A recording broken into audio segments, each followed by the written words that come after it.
Tem uma história que eu não sei se vocês já ouviram falar, que chama As Mulheres de Tijuco-Papo. Ela é lá do Pernambuco. A primeira revolta brasileira que teve foi em 1645. É uma região lá de Pernambuco, quando estavam os holandeses no Brasil. Então, quando chegava o final de semana, eles já estavam até quase indo embora, e os maridos, noivos, homens, saíam da vila, quase que todos, para poder vender o que eles produziam durante a semana. Esses soldados holandeses, eles invadiam aquela aldeia de Tijuco-Papo, eles invadiam a aldeia e violentava, roubava, fazia uma série de coisas. Então, o que as mulheres fizeram? As mulheres sabiam mais ou menos, que era sempre, às vezes, final de semana e tudo mais, que eles iam chegar ali. Elas pegaram, arrumaram, sabia quando viria, elas colocaram água para ferver e colocaram pimenta dentro da água para fervida. Quando os holandeses apareceram, os soldados holandeses, elas jogavam aquela água fervendo no olho, e apimentada no rosto da pessoa, e outras vinham com pau e batiam em cima. Nossa. Elas eram, acho que eram umas 30 mulheres. Elas venceram 645 homens, que não voltaram mais não. Uau. Quando você vai numa comunidade, antes de você chegar com a xícara cheia de chá, você pergunta primeiro o que eles pensam, qual a ideia deles, o que eles podem fazer, qual a ideia deles de fazer alguma coisa que eles podem. Eles estão morando ali, eles sabem da dificuldade deles, eles sabem como fazer. Você, às vezes, com a sua sabedoria, você pode contribuir, mas sempre no mesmo nível, nunca de cima para baixo. Você contribuir como uma parceria, porque a pessoa, se você contribui com ela, se você chega com alguma coisa pronta, as pessoas não sei, você não está enxergando aquelas pessoas, você está fazendo a mesma coisa. Eu acho que, inclusive, às vezes, é um pouquinho de alguns setores da esquerda que tem um pouquinho de... Eu vou fazer um meia-culpa agora, que tem um pouco, às vezes, de arrogância de achar que a solução está mais... Eu não estou dizendo todos, não estou dizendo todo mundo, mas tem alguns setores que tem essa arrogância. O que vocês acham disso? Eu vou só fazer um comentário com relação a isso. Exatamente o que você está falando agora é uma coisa que o Mano Brown, né, se insurgiu quando teve um ato do PT aí no Rio, inclusive, né, acho que no Circo Voador, né, se eu não me engano. Foi. Lançando, de fato, a campanha do Haddad e tudo mais. Uhum. E o Mano Brown foi um dos convidados para o ato e tudo mais. E aí, o Mano Brown, depois, ele faz uma meia-culpa. Ele tem esse podcast dele agora também, semanal. E ele, numa das entrevistas, foi com o presidente Lula, e eu achei sensacional essa entrevista. E ele explica o que ele fez, por que ele teve aquela postura que, de certa forma, meio que jogou areia no colo do Haddad ali, depois que o Haddad foi o próximo a falar naquele, né? O Mano Brown falou o seguinte, que enquanto que o PT estava perdido, em outras palavras, né, ele falava que o PT havia se perdido. E era uma coisa que, de certa forma, eu conversava com os amigos também na época da eleição, 2018, porque, assim, é lógico, o Lula, enquanto grande liderança, a vida do Lula se confunde com a vida do PT, isso é fato. Na história, as histórias se confundem. Mas a militância em si ficou órfã. Né? Por quê? Porque o Lula sabia realmente como fazer esse trabalho de base. Porque ele começou assim, sim. O partido começou dessa forma. Sim. E naquele momento que ele ficou preso, claro, né? Assim, a campanha do Haddad foi sensacional, na minha opinião. E realmente, que se tivesse mais alguns dias, teria virado, é fato. Eu acho que mais uma semana virava. Uma semaninha, tranquilo, dava. Mas aí o que acontece? Uma coisa que aí também vocês dois já viram eu falar isso, e nós já falamos isso também em algumas discussões do nosso grupo lá, é assim, nós, enquanto de esquerda, primeiro, ficamos cibernéticos demais, e menos de ir pra rua, de botar pé no chão e de conversar com gente né, com as minorias, né, conversar, ficamos muito, e o pior, né, ficamos universitários demais, acadêmicos demais. Então, por exemplo, a gente via lá o Haddad dando palestra em faculdade, ok, ele era da ala realmente dos intelectuais na fundação do PT, né? Ele não era metalúrgico igual Lula, né? Mas o PT não podia perder isso, né? Outros partidos que são dissidentes do PT, né, e que são do mesmo campo ideológico na esquerda, por exemplo, o PSOL, também. O partido hoje, a estatística deles, quem vota mais o PSOL? Pelo menos aqui em Santo André eu vejo são mais os estudantes de classe média alta. Sim. Né? E alguns professores. Mas a massa de trabalhadores realmente não, né? Então, o que realmente ficou, né? Assim, a gente, na época, por exemplo, com o Lula preso, então a gente ficava com o hashtag Lula livre, mas não ia para a rua para pressionar de fato, né, a sua libertação. E o Lula estava preso de verdade, ele não estava simplesmente sem Wi-Fi, né? E aí a gente, por exemplo, fica nessa de hashtag fora Bolsonaro, nós ficamos nisso, mesmo antes da pandemia. Ficamos eu muito acho que isso. só agora que parece que as pessoas começaram a ver que realmente é um perigo real, né? Só que para eles... Aí eu volto naquela história lá, não, isso vai passar, sabe? Aquela primeira tese lá do Walter Benjamin, de achar que não, isso é uma fase, vai acabar, ele vai sair, o Lula ou alguma outra pessoa da esquerda vai entrar e acabou. Primeiro... Tem mesmo o perigo dele entrar outra vez. Você não pode fazer pouco do inimigo. Segundo, nós vamos deixar isso acontecer de novo uma outra vez. Eu vi aquele, como é que chama? Aquele que veio no domingo com vocês, o Dom Ernesto, né? O Dom Ernesto falando exatamente isso. Nós vamos deixar acontecer outra vez daqui a um tempo? Pois é. Vamos deixar isso se repetir? Mas você sabe que uma coisa, Catarina, eu tava falando, teve uma outra live que eu fiz uma menção dessa com o Lauro, eu pergunto a você já assistiu o filme O Pianista? Já. Muito tempo atrás, mas já. Tenso, por sinal, né? E é um filme muito longo, você realmente, né? Mas assim, você precisa estar bem acordado, porque realmente é longo demais, às vezes. Mas é um filme sensacional. E assim, o que acontece? É uma coisa que me chama muito a atenção naquele filme. Quando os nazistas já haviam ali tomado, né, Varsóvia e já tinham separado, né, dividido a cidade, feito um gueto só para os judeus e obrigavam esses judeus a usarem, né, aquela abraçadeira, né? Aquela abraçadeira, né, com a estrela de Davi para identificar que eram judeus. E assim, alguns sumiam, né? Vamos mudar, vamos para um campo de trabalho, não sei o quê. Vamos mudar de vida, vocês vão melhorar, vai ser melhor, não sei o quê. E as pessoas iam e você nunca mais ficava sabendo delas. E aí a conversa, né, entre os que ficavam era assim, nossa, eu ouvi dizer que é um campo em que as pessoas são exterminadas. Não, imagina, isso é demais até para eles, né? O ser humano não pode ser assim. Imagina, isso não poderia acontecer, né? E aconteceu muito pior do que se imaginava, né, no final das contas, né? Mas eu não entendo, por exemplo, tudo bem, né?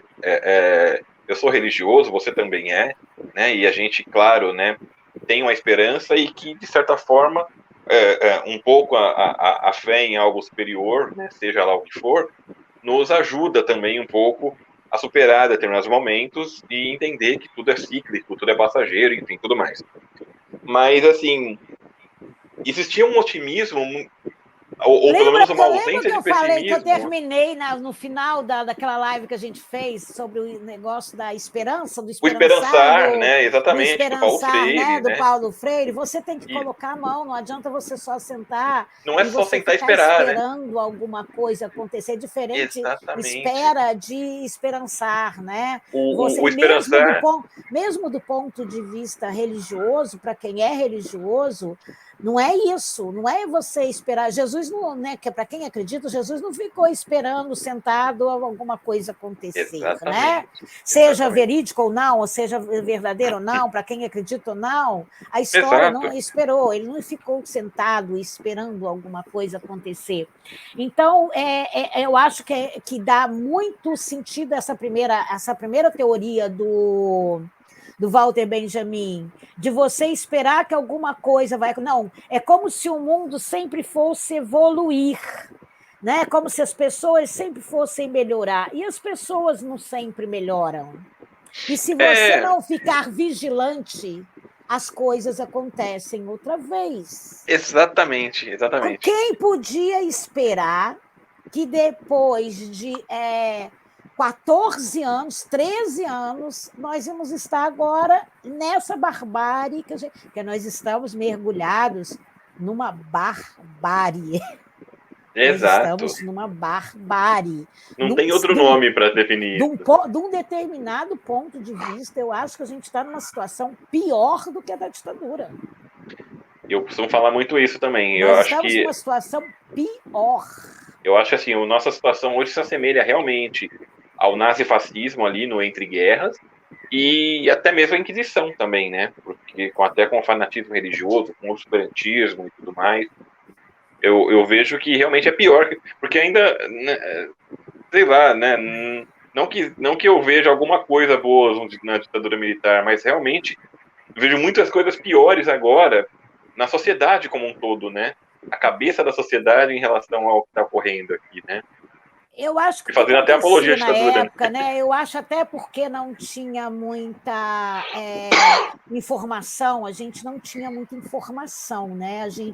A informação era muito truncada, né? A gente sabia das coisas muito escamoteadas, né? Exato. Então eu acho que não dava nem para discutir muito, a gente nem falava muito, aliás, a gente não podia nem se posicionar, né? Porque a gente tinha medo de se posicionar. Eu tinha 10 anos quando o sistema fechou. Em 64 eu tinha 10 anos. Então, eu passei a minha adolescência, né?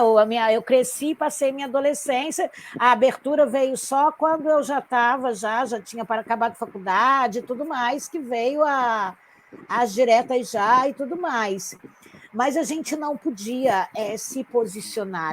Agora não, agora as pessoas podem. Então, eu acho que agora realmente que a gente está conhecendo o campo das pessoas. Sabe aquela história? Quem é capaz de me entregar? Quem é capaz de me denunciar? Eu acho que agora a gente conhece. O mais interessante é isso, né? Deixa eu entrar nessa brincadeira. Antes que eu caia de novo. Eu acho que eu descobri o que foi, mas depois deixa off. Então, na verdade, o que acontece? Conta pra gente que a gente aplica lá no Bolsonaro. Eu acho que o Bolsonaro tem que ser comprado pelo Mark lá, pelo tio Zu. Pelo Zuckerberg. Caiu tudo ele essa semana, aí o Mark compra ele para ver se ele cai também.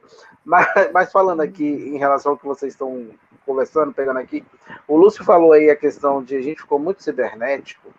E eu lembro, assim, que ainda, enquanto o golpe da Dilma estava sendo tramado, né, e a gente estava vendo o jogo de cartas marcadas que estava contra a Dilma, nós não fizemos nada, né? Porque, assim, estava rolando aquele lance todo contra a Dilma e a gente... Eu falo a gente porque a gente tem que falar, a gente está inserido no trem. E a gente ficava... hashtag direta já, hashtag eleições agora, e não sei o que, eles não passarão, e não sei o que das coisas. E assim, na verdade, eu vejo que nós não lutamos pela Dilma, né? Pouquíssimas pessoas foram para a rua lutar contra a Dilma. Mas tiveram manifestações imensas, sim, tivemos manifestações grandes a favor, né, e contra o golpe contra a Dilma, mas se a gente se aprofundasse, até mesmo nessas manifestações, pouquíssimas pessoas estavam lutando pela Dilma. E a gente conseguia escutar no nosso campo pessoas falando assim, mas a Dilma realmente é fraca, mas a Dilma é isso, mas a Dilma é aquilo. Mas quando a gente se aprofunda, a gente vê que a Dilma sofreu um golpe porque ela peitou o sistema.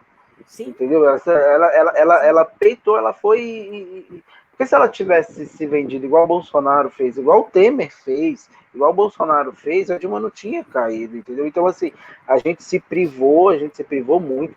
E é uma coisa que você falou aí agora, Catarina. Você falou assim, a gente tem informações, né? Hoje a gente tem informações, na época da ditadura, não. Eu acho uma coisa engraçada na minha família, porque, assim, o meu pai viveu a ditadura como subversivo, minha mãe viveu a ditadura como uma pessoa que passou pelo tempo tranquilo. E os dois me ensinam, né, o que foi a ditadura. Porque, assim, porque assim, minha mãe nunca se envolveu com a questão de militância, militância, né? Tanto quanto meu pai, né? Mas assim, quando eu escuto a história que meu pai me conta e quando eu vejo as reações que minha mãe tem em relação a esse tempo, né? Eu fico olhando e vejo assim, caramba, realmente, para quem não se envolvia diretamente com a ditadura, não estava normal, estava tranquilo, estava sussa, como diz o povo, né? E é mais ou menos como a gente está vendo hoje. Hoje a gente vê assim, quem está militando, quem está sentindo na pele, quem está sofrendo, né, toda essa atrocidade desse governo, não consegue entender, a gente não consegue entender como que as pessoas que são a favor desse governo conseguem ser a favor desse governo. Como que essas pessoas conseguem levar tranquilamente tudo que está acontecendo? Que aí você para e fala assim, cara, não deu um start na cabeça dessa pessoa, sabe? Porque eu vejo, faço esse... Quer ver? Eu vi uma vez uma palestra, acho que eu já falei isso na outra live, desculpa te interromper aqui, não, tranquilo. Continua na sequência. O Gessé Souza falando o seguinte, que ele foi diretor lá daquele instituto do Lula e tudo mais, e ele falou que ele falava isso lá, e que ele falava isso para a Haddad na época.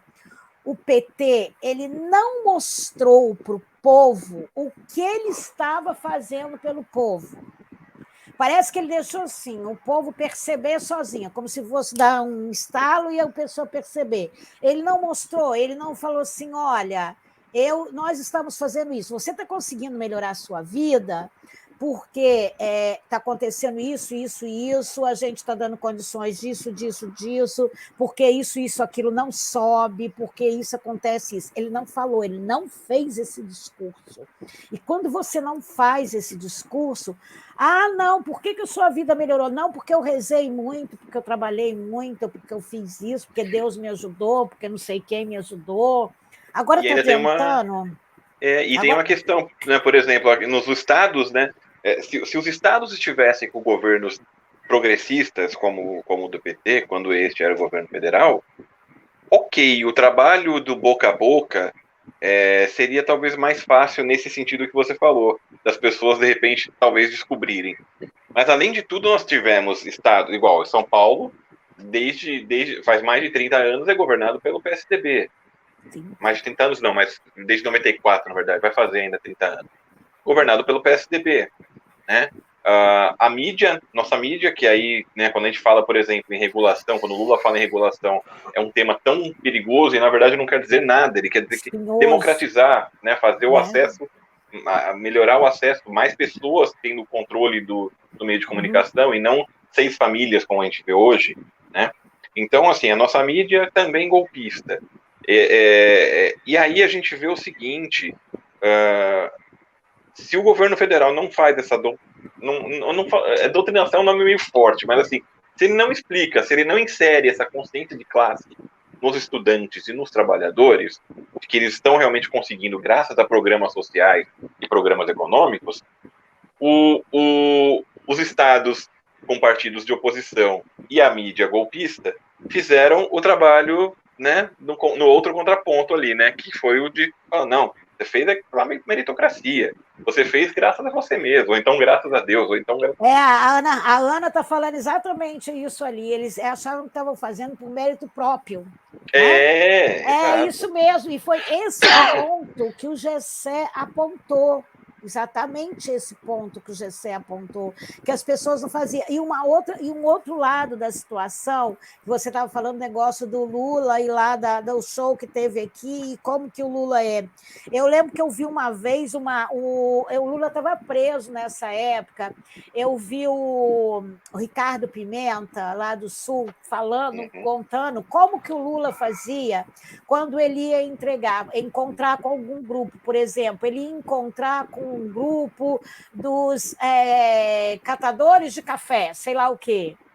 Ele parava, ele conversava, ele ouvia aquelas pessoas, ele entrava no meio daquelas pessoas para saber como aquelas pessoas pensavam, para saber de que forma que aquelas pessoas pensavam, porque é isso que ia fazer diferença.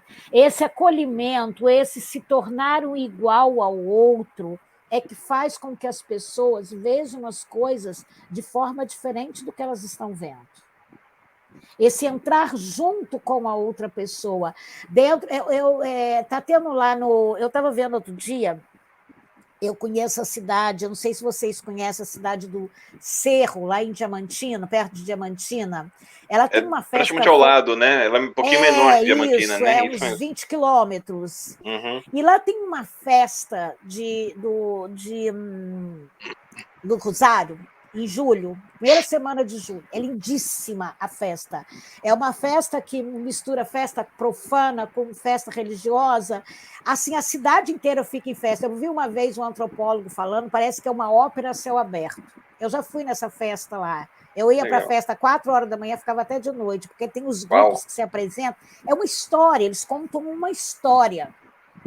Só que agora, lá aquela região lá, ela é muito ameaçada por mineradora.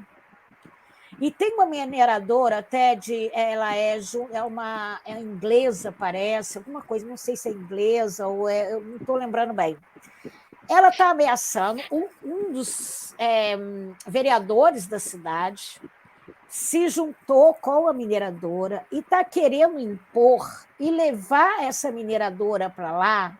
Quer dizer, já tem alguma coisa, tem Conceição do não sei o quê, que é lá perto, uma outra cidadezinha. Mas ela quer ampliar, ela quer botar a mineradora dentro de uma área de quilombo. E ela quer colocar lá, porque lá que tem o minério, tá?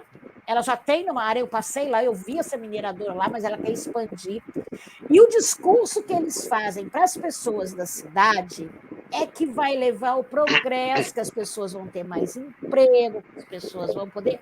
Gente, primeiro, eles vão matar a festa, porque você sabe, começa a crescer assim, a festa desaparece. E é uma festa que, inclusive, se eles explorassem aquilo turisticamente...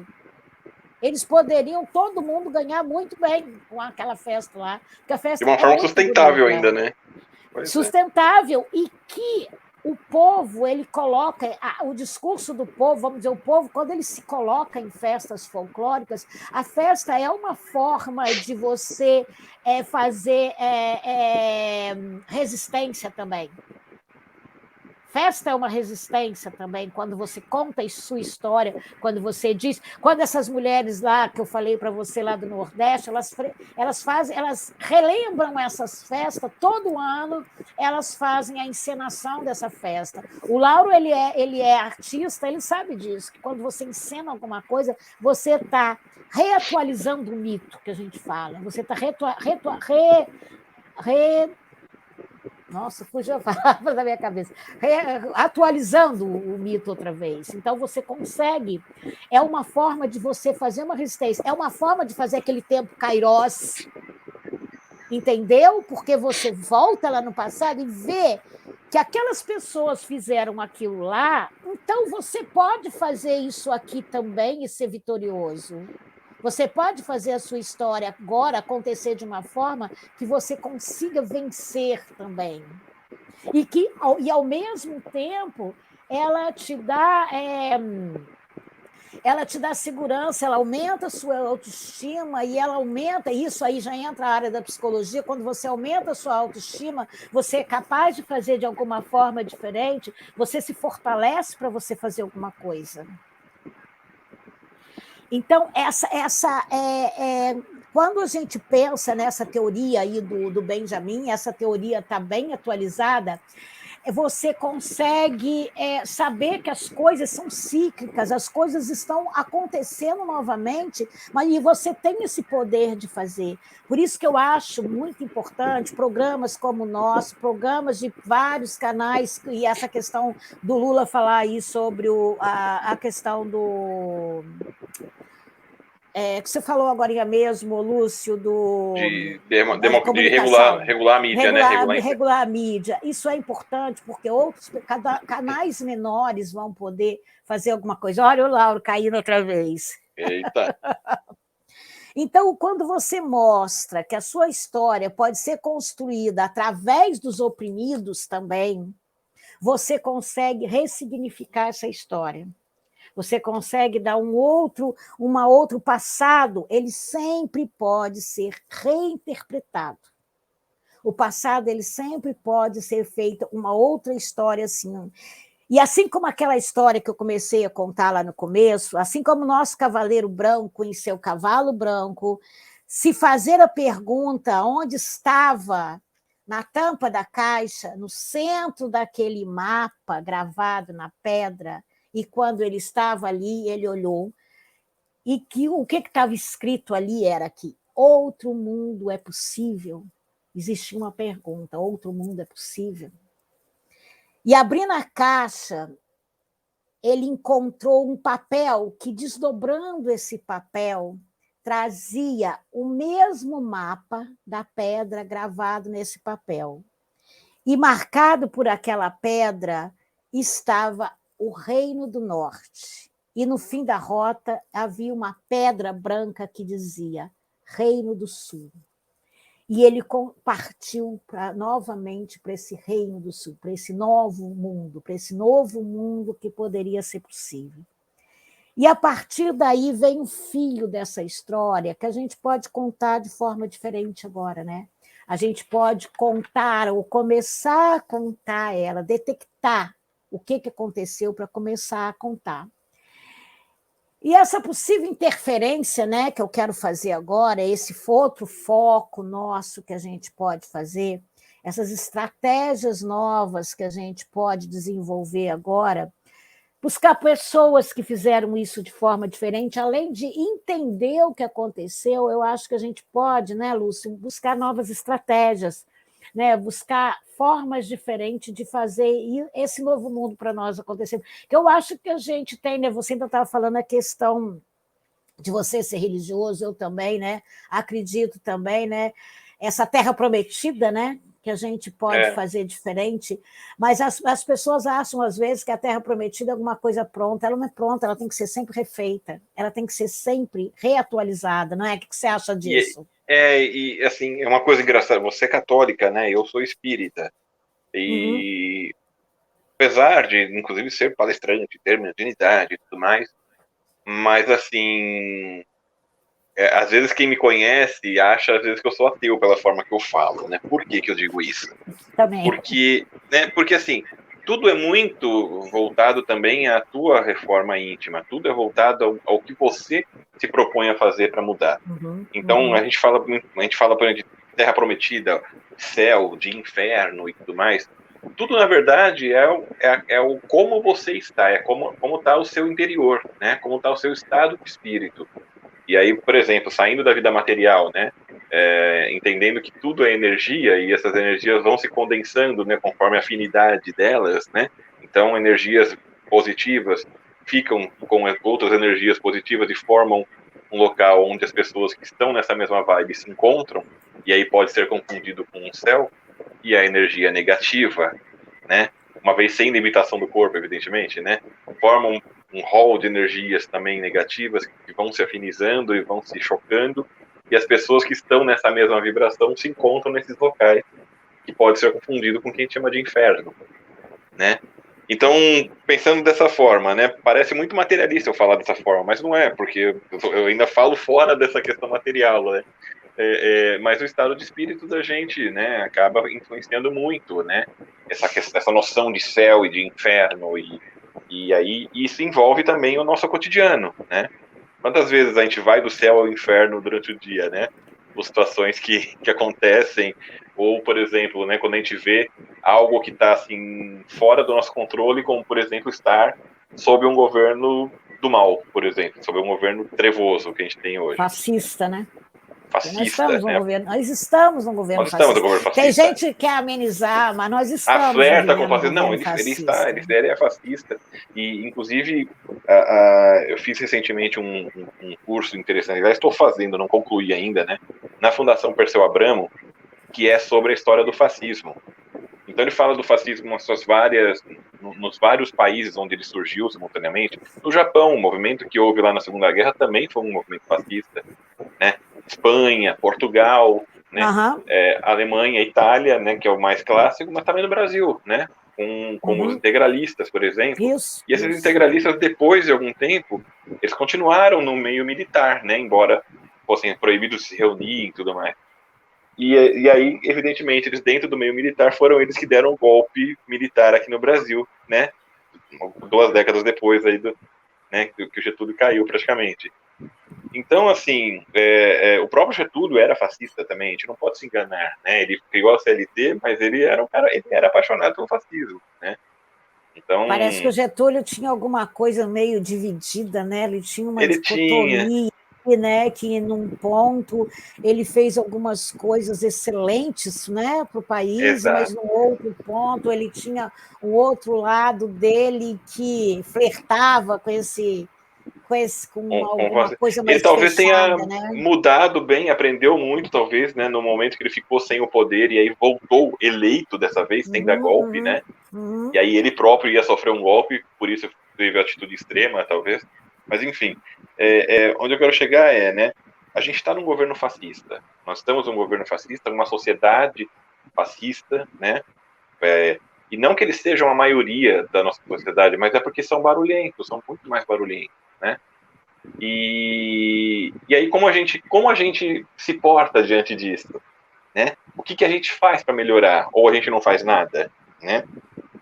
E aí o fazer não é simplesmente, eu não estou nem falando, não, vai para rua, vai fazer passeata, vai pegar em armas. Não é nada disso. O que você faz no teu interior para você, primeiramente, exercer o seu grande ato de existência, que é viver, né? O que você tem que fazer, né? Então, essas são as coisas que a gente tem que realmente, no primeiro momento, antes de tomar qualquer atitude, né? Depois, primeiramente, é entender o que você faz, como você se encontra, né? Quem é você nesse mundo fascista, nesse país fascista que nós estamos, né? O que você acha, Lauro? Lauro, eu quero perguntar para você, qual que você acha que é a importância desse canal nosso e desse programa especificamente para fazer esse outro mundo possível que a gente pode viver? Eu digo, voltando um pouco lá no que o Lúcio falou, que a gente tinha ficado muito cibernético, apesar de ter ficado muito com hashtag, essa coisa toda, nós não ocupamos os espaços na internet, né? Nós deixamos os espaços vagos na internet.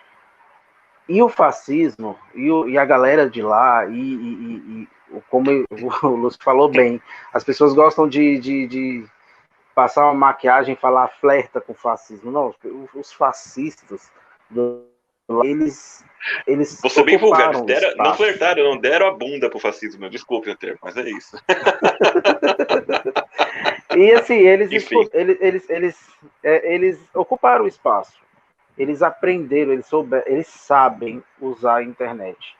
Tanto que a gente já comentou em outras lives, justamente uma fake news ela toma uma proporção muito grande, por quê? Porque eles sabem como fazer. E nós não sabemos, nós não aprendemos, né? E então, assim, você me pergunta qual a importância que eu vejo, é justamente essa. Assim, minha mãe, ela fica brincando comigo, falando assim, nossa, vocês estão tendo muita, né, os programas muito bons e não sei o quê, daqui a pouco vocês estão na televisão e não sei o que. E assim, que bom, beleza, tranquilo, se for para acontecer. Mas o intuito realmente movimentar, ocupar espaço, entendeu? É mostrar que a gente existe, é mostrar que a gente está aqui, é mostrar que a esquerda precisa ocupar espaço. Por isso, um dia eu até conversei com o Lúcio, falei assim, Lúcio, se eu estiver exagerando, você me fala, porque assim, eu sou muito empolgado. Então, assim, a gente ficou sabendo da possibilidade do Spotify. Na outra semana nós dois já estávamos ali pesquisando e não demorou muito, a gente descobriu como fazer e estamos fazendo no Spotify. E foi numa bobeira, canal... viu, Catarina? Né? Foi de bobeira, assim. Um outro amigo nosso, de um outro grupo que a gente fazia parte, lembra do Paulo lá, que a gente quase fundou aquele partido que, né, alternativo da União, né?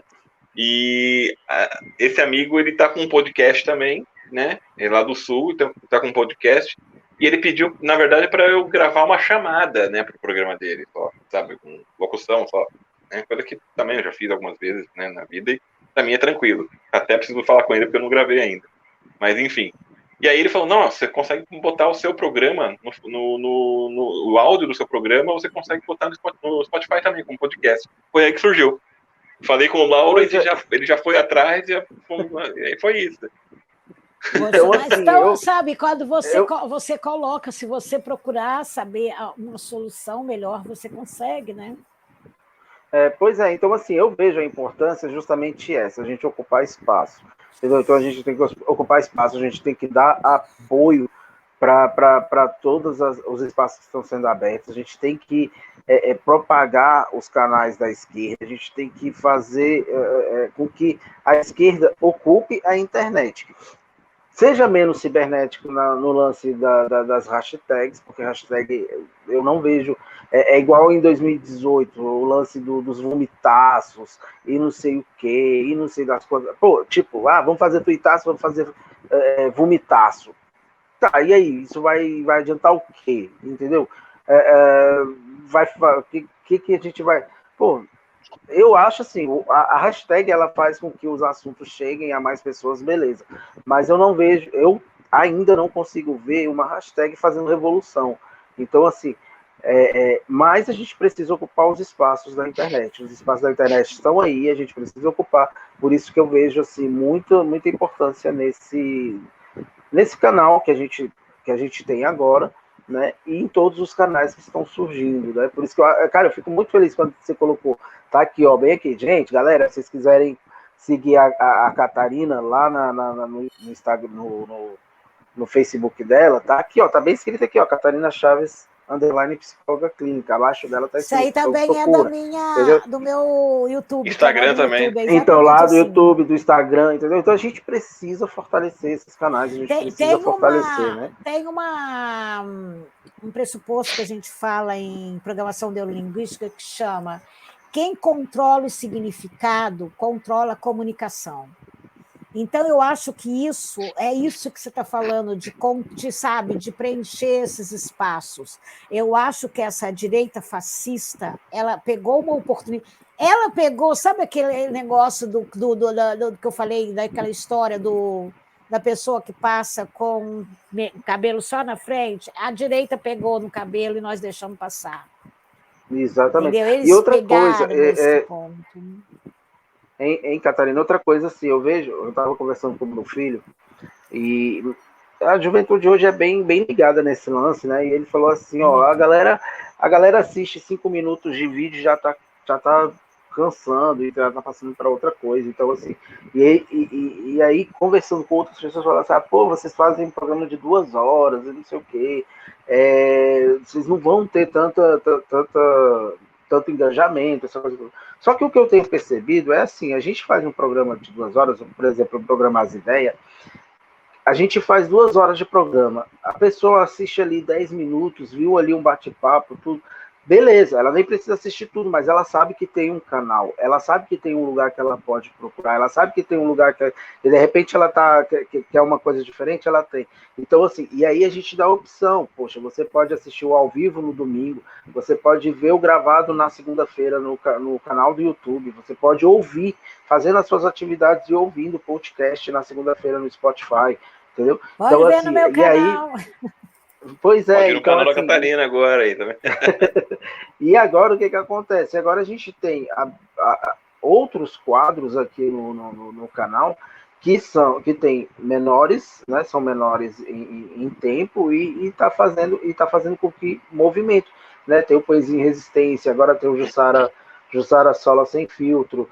Em breve a gente vai ter um outro programa aí que está sendo preparado, entendeu? Então, assim, tem muitas coisas. Tem o Contrapelo que está chegando, que também é ao vivo. Então, as pessoas vão ter opções, e tanto opções de programação como opção de assistir. Então, assim, eu acho que precisamos mesmo pegar esse espaço para a gente, segurar nesse... Como é que você falou aí, pé no cabelo do cavalo e vamos embora. Pois é. Então, só um comentário aqui, a Ana Ribeiro, né? A gente já está chegando no finalzinho agora, mas fala aí. Não, ela está comentando aqui que ela acha importante ter os canais, mas a esquerda tem que sair, abre aspas, a esquerda tem que sair um pouco do Face, Instagram e WhatsApp e participar mais. O Twitter acho mais efetivo. De fato, a gente tem inclusive movimentado o Twitter também com a hashtag, justamente para chamar atenção para o nosso canal aqui também, para a nossa luta. Inclusive, a gente está com a contagem regressiva agora também, né? Que tá muito legal, né? No Instagram.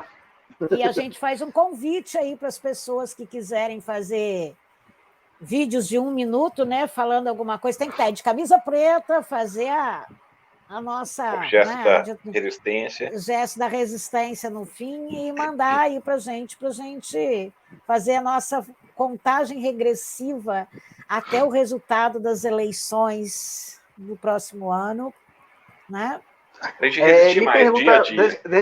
É verdade, me perguntaram em relação a essa nossa campanha no Instagram da contagem regressiva e falaram assim, mas poxa, vocês estão fazendo do primeiro turno, mas o segundo turno é só no último domingo, não sei o quê. Falei, meu parceiro, vai se resolver no primeiro turno. Vai se resolver no primeiro também. Independente do resultado. Tem esperança. Né?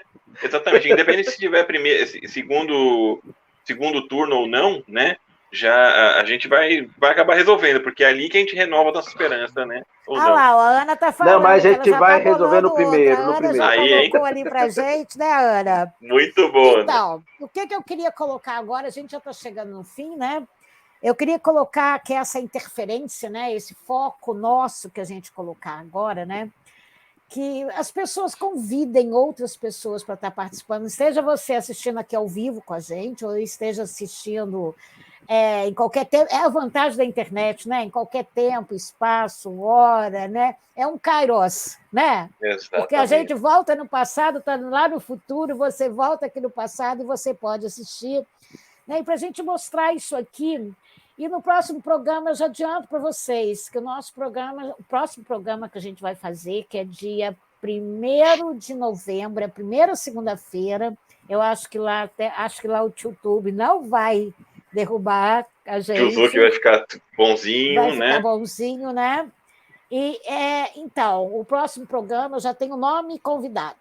Opa. O próximo programa vai ser Outro Mundo é Possível, né? E vai ser com psicólogo, meu amigo pessoal, meu professor André Pérsia. Que maravilha! E o filósofo, meu amigo também, Tiago Lacerda, de cada lugar, né? Isso é bom. Eu acho que essa é a grande vantagem, né? O André, eu moro aqui no Rio, o André mora lá em Niterói, o Tiago mora lá em Curitiba. Curitiba tem gente boa também, muita gente boa. Minha filha estuda em Curitiba, por sinal, né? Pois é.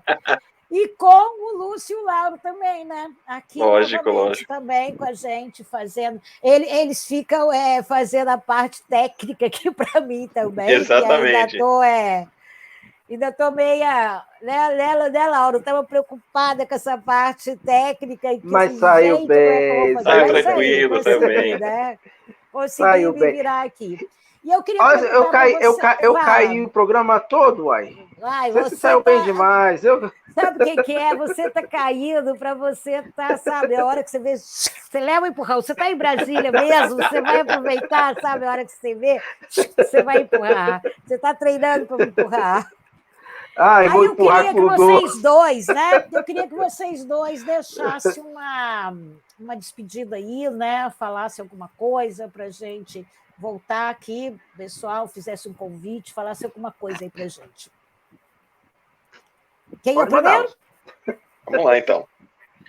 É isso aí, gente. Bom, primeiro, agradecendo aqui a presença de cada um, né, e cada uma que esteve aqui, né, conosco. E sim, né, vamos convidar. A gente aproveita para convidar, claro, para que vocês fiquem conosco, né, pelos próximos dias, porque a gente vai ter novidade. A gente vai estar sempre por aí também, né? Tem as nossas postagens na nossa página também. Tem o nosso programa de domingo, que esse não falha. E, claro, né? Nós teremos aí, em novembro, a nossa amiga Catarina aí, com convidados especiais, abordando temas. E, assim, a gente pode, claro, né? Até lá, nessa mesma postagem, o link vai ficar, né? Esse vídeo vai ficar aí, né, na nossa página, tanto no Face quanto no YouTube. Então comentem, né, o que vocês acharam, que vocês concordam, o que discordam, quais são as suas visões, exatamente, né? Já adiantando até o assunto, né? Se outro mundo é possível, o que você faz para que outro mundo seja possível? Muito importante isso. É isso aí, gente. Lauro? Gente, eu queria agradecer primeiro a Catarina pela disponibilidade de ter aceitado o convite, de ter participado lá daquele primeiro programa lá atrás, aí depois aceitado o convite de conduzir um programa próprio, né? Assim, desejo toda a sorte do mundo, Catarina, assim, que realmente o seu programa, que o nosso programa conduzido por você seja assim grandioso, porque assim nós precisamos, entendeu? É algo que eu vou sempre bater nessa tecla. Nós precisamos aprender a estar neste local. Eu concordo quando a Ana fala que a gente precisa sair um pouco e ter outras coisas, mas assim, principalmente o Facebook, eu gosto de estar aqui porque o Facebook ele tem mais pessoas que se sentem assim mais à vontade de não se engajar politicamente falando, entendeu? Então, assim, eu gosto do Facebook, eu acho que o Facebook a gente precisa aprender a usar. O Twitter já está sendo bem utilizado, né?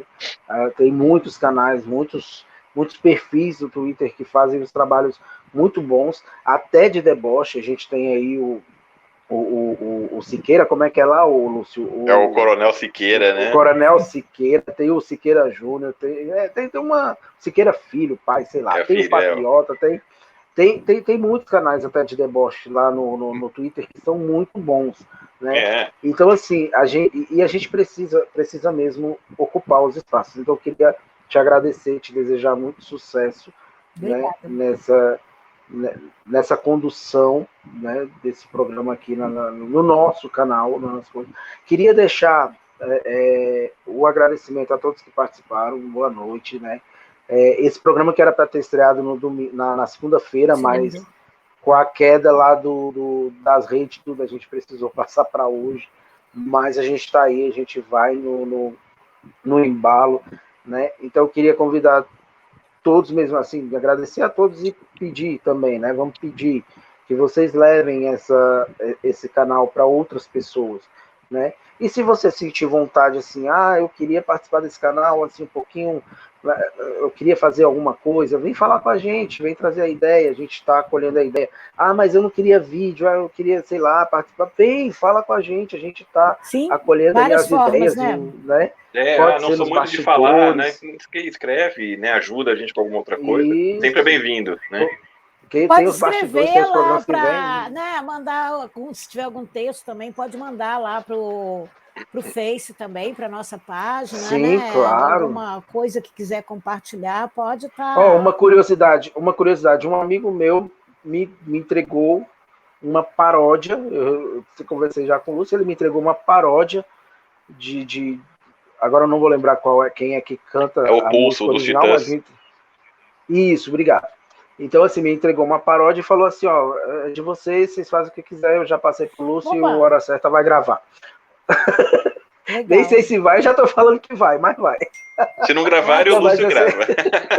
Isso, tranquilo. Mas brincadeiras à parte, é porque, assim, ele gostou da ideia e ele falou assim, eu não quero aparecer, apesar dele já ter feito muito desse serviço, essas coisas, ele falou assim, não quero mais, não tenho mais esse pique, mas eu vou te passando os textos, você vai lá publicando, e algumas coisas bem legais vão acontecer. Então, você quer participar com a gente, venha fortalecer, tá bom? E fica aqui o agradecimento a todos que participaram, a todos que vão participar, a todos que vão assistir, né? E, mais uma vez, obrigado, Catarina, e vamos que vamos. Eu agradeço também a todos vocês, agradeço principalmente a vocês dois pelo convite, eu me sinto honrada com esse convite de vocês dois, né, da confiança de vocês em entregar do jeito que eu quisesse, assim, faz o que você quiser, o dia que você quiser, teu, quando você quiser. Perturbei o Lauro aí para poder fazer as estampinhas lá, coitado, eu falei, gente, coitado do Lauro, gente... Tamo junto. Né? Então, eu só tenho a agradecer, agradeço a todos vocês que estavam aqui com a gente, que assistiram aqui ao vivo. Agradeço já de uma vez a todas as pessoas que no futuro vão assistir, afinal de contas, o tempo não existe, né? O tempo é só uma convenção, né? Lá no futuro vocês vão assistir a gente agora e vão poder já mudar de uma vez tudo que vocês quiserem mudar, né? E esse país, se Deus quiser, né? Se Deus quiser, já está mudado. Gente, um beijo grande para vocês, boa noite e até dia. Se eu não aparecer aqui antes, até dia 1º de novembro, porque a gente não sabe, né? Qualquer hora a gente pode aparecer. Até lá ou até daqui a pouco, né? A gente sempre fala isso, até lá ou até daqui a pouco. Tá bom, gente. Um abraço grande para todos vocês, hein? Valeu. Até. E fora Bolsonaro, que é o que a gente quer também. Fora Bolsonaro. Isso aí, fora Bolsonaro.